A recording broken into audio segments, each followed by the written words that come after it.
Well, I hope everybody is doing well and is having an amazing week so far and is going to have an amazing Shabbat.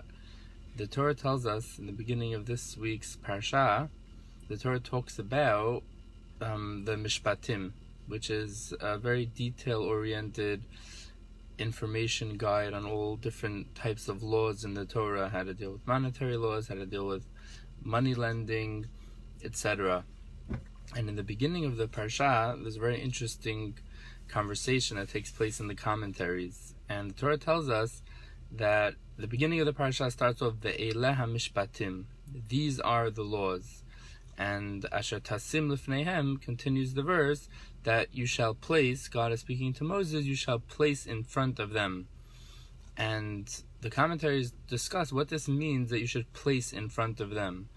And Rashi, who's the foremost, most famous commentary on the Bible, he writes that God is telling Moses, you shouldn't think that you can just teach the people all the laws, tell it to them 2 or 3 times, till it's crystal clear and lined up in front of them, and then they'll remember it that way because they're able to, so to speak, rattle it back to you because they, at this point in time, remember it because you told it to them a few times.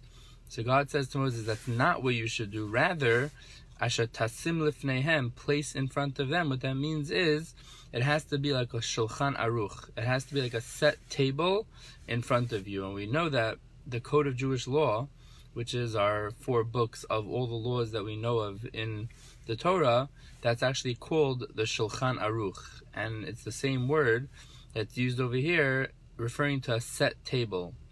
And the explanation behind it, it's not perfectly clear in the commentaries, but the explanation behind it is that when you tell a person the reason behind something, and you explain to them not just, the raw information so that they can memorize it for the time being, but you tell them the rationale behind it, the reasons why it exists, the ta'amim, which is known as the reasons in the Torah, then it's like a set table in front of them. Because if a person internalizes and understands the rationale behind Shabbat, he'll remember and care about it and be much more connected to it than if he just learned 27 different laws of Shabbat and was able to memorize those laws.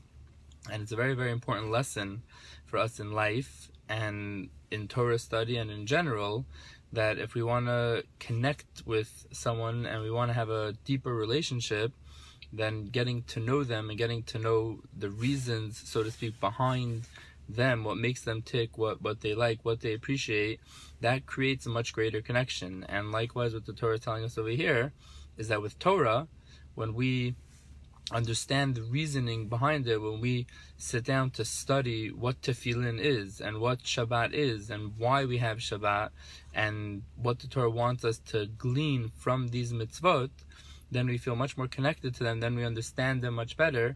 Then it's like, as God is telling Moses over here in the beginning of the Parsha, it's like a set table to us. It's like a perfectly set table where we're just ready to go and eat because we completely understand the rationale behind everything. Hope you all enjoyed. Have an amazing Shabbat.